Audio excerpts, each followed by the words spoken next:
When I was a kid, I used to think that pork chops and karate chops were the same thing. I thought they were both pork chops. And because my grandmother thought it was cute, and because they were my favorite, she let me keep doing it. Not really a big deal. One day, before I realized fat kids are not designed to climb trees, I fell out of a tree and bruised the right side of my body. I didn't want to tell my grandmother about it because I was scared I'd get in trouble for playing somewhere I shouldn't have been. A few days later, the gym teacher noticed the bruise and I got sent to the principal's office. From there, I was sent to another small room with a really nice lady who asked me all kinds of questions about my life at home. I saw no reason to lie.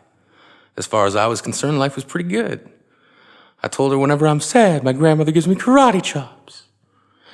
This led to a full-scale investigation, and I was removed from the house for 3 days until they finally decided to ask how I got the bruises. News of this silly little story quickly spread through the school, and I earned my first nickname, Pork Chop. To this day, I hate pork chops. I'm not the only kid who grew up this way, surrounded by people who used to say that rhyme about sticks and stones.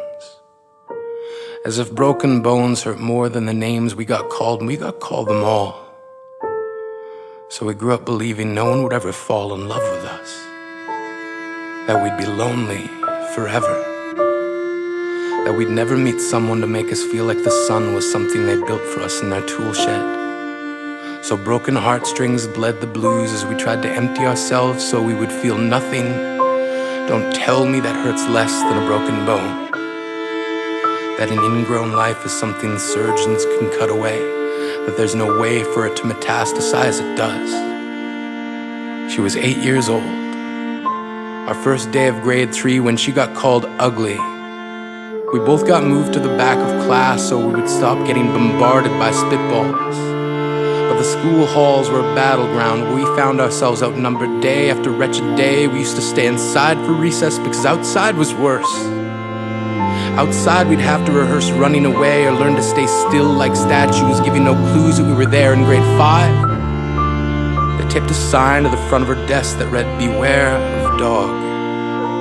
To this day, despite a loving husband, she doesn't think she's beautiful because of a birthmark that takes up a little less than half her face. Kids used to say she looks like a wrong answer that someone tried to erase but couldn't quite get the job done.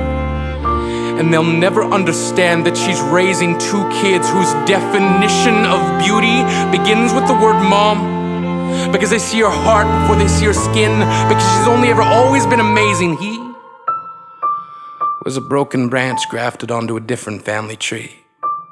Adopted. Not because his parents opted for a different destiny. He was 3 when it became a mixed drink of 1 part left alone and 2 parts tragedy. Started therapy in 8th grade, had a personality made up of tests and pills, lived like the uphills were mountains and the downhills were cliffs, 4/5 suicidal, a tidal wave of antidepressants, and an adolescence being called pauper. 1 part because of the pills, 99 parts because of the cruelty. He tried to kill himself in grade 10 when a kid who could still go home to mom and dad had the audacity to tell him, "Get over it." As if depression is something that can be remedied by any of the contents found in a first aid kit. To this day, he is a stick of TNT lit from both ends.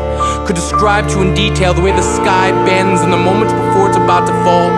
And despite an army of friends who all call him an inspiration, he remains a conversation piece between people who can't understand. Sometimes being drug-free has less to do with addiction and more to do with sanity. We weren't the only kids who grew up this way. To this day, kids are still being called names. The classics were "Hey Stupid," "Hey Spaz." Seems like every school has an arsenal of names getting updated every year. And if a kid breaks in a school and no one around chooses to hear, do they make a sound? Or are they just background noise from a soundtrack stuck on repeat when people say things like kids can be cruel? Every school was a big top circus tent, and the pecking order went from acrobats to lion tamers, from clowns to carnies. All of these miles ahead of who we were freaks. lobster-clawed boys and bearded ladies, oddities juggling depression and loneliness, playing solitaire, spinning the bottle, trying to kiss the wounded parts of ourselves and heal. But at night, while the others slept, we kept walking the tightrope. It was practice, and yes, some of us fell. But I want to tell them that all of this is just debris left over when we finally decide to smash all the things we thought we used to be. And if you can't see anything beautiful about yourself, get a better mirror. Look a little closer. Stare a little longer. Because there's something inside you that made you keep trying despite everyone who told you to quit.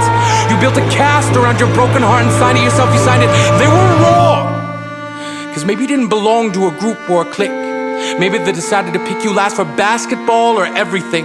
Maybe you used to bring bruises and broken teeth to show and tell but never told. Because how can you hold your ground if everyone around you wants to bury you beneath it? You have to believe that they were wrong. They have to be wrong. Why else would we still be here?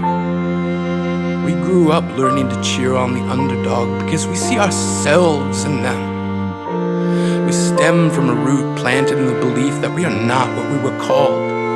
We are not abandoned cars stalled out and sitting empty on some highway. And if in some way we are, don't worry. We only got out to walk and get gas. We are graduating members from the class of We Made It. Not the faded echoes of voices crying out names will never hurt me.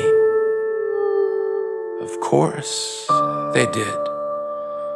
But our lives will only ever always continue to be a balancing act that has less to do with pain and more to do with beauty.